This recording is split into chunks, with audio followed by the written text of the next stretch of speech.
wasaaradda maaliyadda galmudug ayaa si rasmi ah xafiisyadeedii kastamyada uga furatay magaalo xebeedka Hobyo. wafdi iskugu jira xildhibaano agaasimaha guud ee wasaaradda maaliyadda galmudug isku duwaha gobolka mudug ayaa bariyihii la soo dhaafay ku sugnaa magaalo xebeedka Hobyo iyadoo wafdiga ay qayb ka yihiin ciidamada daraawiishta galmudug iyo kuwa nabad sugidda. waran waxaa goobta ka hadlay gudoomiyaha degmada Hobyo oo sheegay in ay soo dhaweynayaan wasaaradda maaliyadda galmudug. shaqada halkan ka socota dekada Hobyo oo ah shaqo doon ka soo degatay dekada markii ugu horeysana hadii la ay ku rooyahay aanan ahayn dhowr jeer isku xigta dekadan ay ka soo dejiyeen ganacsatada wadata hawsha gaar ahaan ninka mas'uulka ka Cabdul Jaamac Dhalas oo isagoo nin ku dhiiraday isaga iyo shirkadda uu ka tirsan yahay magaalada inay hawl ka bilaabaan muddo fara badan ka waday xilli aanay dadku u bareeri karin in deegaanada wax la keenayay oo aanu mahad celinayno darteed ay wafdigan balaaran ee macnaha weyn leh ay u yimaadeen. wafdigu howlo badan ay magaalada ka fulinayeen bariyahan amniga magaalada waa xildhibaano uu soo diray madaxweynaha dawladda galmudug mudane Axmed Cabdi Kaari Qoorqoor xildhibaanadaas oo kala xildhibaan Yoonis iyo xildhibaan Baashi labaduba wax kale ma imaan iyaga iyo wasaaradda maaliyadda agaasimaheeda guud iyo isduwaha gobolka iyo maamulka intiisa kaleba waxay u yimaadeen u kuurgelidda hawshan maanta socoto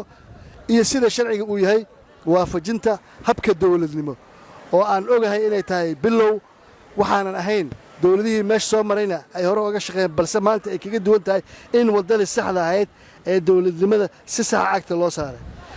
intaas markaan ka gudbo waxaan mahad celin ballaaran u jeedinayaa ganacsadaha keenay doonta waxaan ugu baaqayaa ganacsatada galmudug kuwa Soomaaliyeed iyo dhammaan cid kastoo ganacsataa in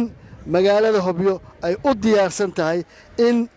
ay ka soo degaan wax alla wixii ganacsiga aanan u baahanahay waliba anagu ku dhiirigelinayna in ay heli doonaan qaab cashuureedka loogala dhaqmo dekadaha mid ka duwan. dhanka kale isla goobta waxaa ka hadlay agaasimaha guud ee wasaaradda maaliyadda galmudug iyo isku duwaha gobolka mudug ee galmudug. magacii waa liibaan oo aadan Allah subhanahu wa ta'ala ma mahad iska leh inaan maanta ku sugnahay dekada Hobyo anagoo ka kooban xildhibaano gudoomiyaha gobolka gudoomiyaha degmada saraakiisha ciidamada kala duwan booliska nisa iyo kuwa daraawiishta mahad kadib ka wasaaradda maaliyadda ahaan gaar ahaan gobolka mudug meeshaan maalmaha waxa ku haynay hawlihii shaqadeena noo ilmaday oo ahayd in degmadan Hobyo ka mid tahay degmooyin kale oo canshuurtu ku waajibtay maantana aan hadda dul joogno xafiiskiina hadda nooga furan yahay degmada Hobyo gaar ahaan magaalada Hobyo aad baan ugu faraxsanahay runtii in degmada Hobyo oo baaxadan iyo hawlahan iyo waxa waay maanta hawshan ka socota aad ugu faraxsanahay wax walbana de waxay leeyihiin bilow iyo dadaalkooda maamulka guud iyo shacabka reer galmudugna runtii muraad weyn bay ka leeyihiin xeebtan Hobyo iyo dekedeeda marka waxaan rabaa inaan si gooni ugu mahad celiyo xildhibaanada sharafta leh Baashi iyo Yoonis iyo saraakiisha ciidamada hawshii weyn meeshan ka qabteen inay dawladnimada wax waay Hobyo maanta runtii aad nooga fududeeyeen in hawshaas ay noo qabsanto marka mahad badan baa u dhigay cashuur ka qaado oo isku jira nisa daraawiishta iyo booliska waa idin mahad celinaa idinkana waxaan kale u mahad celinayaa wasaaradda maaliyadda oo runtii ku dhiiratay inay waajibaadkii saarnaa fushato shacabkiina la shaqeeyo annagoo maamul gobol iyo heer degmanana waajibaadka ayna fartay aan qaadan doono lana shaqayn doono waxaan kale u mahad celinayaa xildhibaanada galmudug ee nala jooga xildhibaan Baashi iyo xildhibaan Yoonis ayaan umcilnaa waxaan leeyahay maanta ammaankan jira iyo shaqadan socota waxa kasbay madaxweynaha dawladda gobolka galmudug oo runtii u soo diray xildhibaano aan la socdo shaqo weyn ka qabtay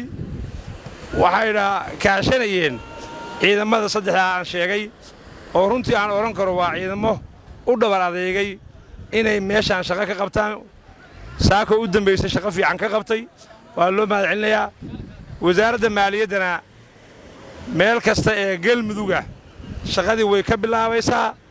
annaguna waxaan ku khasbannahay ama shacabkaygana u sheegaynaa aan xukunno inay nala qaataan awaamiirta nala siiyo oo ay u dhiiradaan oo ay fuliyaan runtii waxaan kaloo mahad celinayaa guddoomiyaha degmada oo runtii si fiican noo soo dhoweeyey shaqo fiican nala qabtay maalmahanna aan dusha ka saarnayn asagana waxaan leeyahay guulayso shaqadaadana sii wado xildhibaanada ka wakiilka ah madaxweynaha oo u soo diray degmadan ayaa na soo booqday maantay waxaan rabaa inaan inkaga warbixiyo meesha hadda wax noo marayaan warbixin ka hor waxaan rabaa inaan u mahad celiyo ganacsatada reer Galmudug ee ku soo dhiiratay inay marsadaan hadda wax kala degaan aad u jeedaan say wax u dajinayaan ilaa saaka ilaa shalay oo Abdul Jaamac iyo ninka la yiraahdo Ciid oo aad teamkiisa oo dhan oo aad u dadaalay oo mas'uuliyad weyn qaatay wasaaradda maaliyadda iyo dawladda Galmudugna ay diyaar u yihiin inay dhiiri galiyaan waxyaabaha ay ku dhiiri gelinayaan ay kamid tahay haddaba xildhibaan inaan canshuurtii qorneedo sharciga ahayd aan weydiin inta la fadhiisana aan maxaad bixi kartaa si dalkuna u dhismo ayagu doodii inta la fadhiisanay wixii ay ayagu qoreen waxa anagu sheegna ma ah tay qoreen inaan qaadano markii u dambeeyay si aan u dhiiri gelino in ganacsatada kale soo dhiiradaan yimaadaan meeshan wax uga la degaan dadka Galmudugna halkaan ay u noqoto il dhaqaale waxaan rabaa inaan ku dhiiri geliyo ganacsatada kale oo Soomaaliyeed oo dhan oo meeshan fursadan ganacsi aragto dhanna insha Allah bilkariim inaysa dadku wax ugu badan oo ay dhibsadaan waa cashuurte inaan hadda mudanaanta koowaad cashuurta la sii doonina la sii doono inta ka dushaqayso oo wax ka soo degaan inta marka uga gudbo waxa muhiim ah oo xusid mudan oo rabaa inaan ganacsatada Soomaaliyeed haddana ugu baaqo hobyo waxay ahaa jirta maanta waa ka duwan tahay amnigeedii ciidamada qaranka iyo ciidamada Galmudug oo isku darsana sugaya meeshan hadda ka hor doomuhu markay imaanayaan dhiba badan laga kulmi jiray aadan ugu faraxsanahay maanta ganacsatada si xor ah inta waxooda ula degaan si xor ah u rartaan si xor ah inay u geysan karaan meelahoodii waxaan rabaa inaan uga mahad celiyo ciidankii inta u horana inaan meel si cad ugu mahad celiyaan rabaa shaqadaasna ay sii wadaan magaaladana ay noqoto insha Allah bilkariim magaalo amni ah qof walba wax kala soo degi karto waxaan rabaa wasaaradda maaliyaddu waxay diyaarisay xafiiskii adeegii bulshada loogu qabalahay oo shaqadii ka socota hobyo waa joogayna insha Allah bilkariim xafiiskaas aan ka furaynaa waxaan ku yeelan doonaa xafiis weyn oo ka shaqeeya oo caawiya arrimahan si guudna dawladdu waxaan isleeyahay bilaha soo socda waxay diyaari doontaa haddaan noo jirto dhowrka boqol oo tilaabo inay soo istaagto meel gacanta laga gaaro insha Allah ugu dambeyn waxa goobta ka hadlay xildhibaan Yunis Maxamed Shaare gudoomiyaha arrimaha bulshada baarlamaanka Galmudug oo sheegay in wasaaradda maaliyadda Galmudug looga baahnaa magaalo xeebeedka Hobyo nabad sugid iyo booliis saxaafadda dhammaan maareeyaha dekedda iyo dhammaan moorsadaan Hobyo guud ahaan reer Hobyo waxaan bogaadinaynaa saakana u nimid soona booqannay shaqada quruxda badan ee ka socota magaalada Hobyo shaqadaas oo maalmahaanba guulo badan oo iska daba jooga dawladda Galmudug ay ka gaaraysay mid amni iyo mid horumarineed iyo mid nabadeed maanta waxaan u gudubnay fayskii ugu quruxda badnaa in moorsadii Hobyo dooma ay taagan yihiin kuwana soo socdaan midna taagan tahay guul weeye waxaan mar labaad iyo mar saddexaad bogaadinayaa wasaaradda maaliyadda oo ganacsatadii u soo dhabar adeegtay meeshaan inay waxoodii siyaabo kala duwan oo duruufeed ayuu kala degaya u sameeyay qiimo dhimis midii ugu weyneed wasaaraddu waxaan isleenahay waxay ku xiran tahay qalbiyada shacabka waxa ay rabaan ayay ka shaqaysaan aaminsannahay guulo fiican bayna ka keentay sidoo kale ayadoo duruuf walba oo jirta xiirisay si la mid ah maamulka degmada ayaan u mahad celinaynaa oo aan aaminsannahay shaqo adag inuu magaaladan ka qabtay maalmihii aan joognana na tusiyey dawlad wanaagga iyo quruxda magaalada mar labaad iyo mar saddexaad waxaan u mahad celinaynaa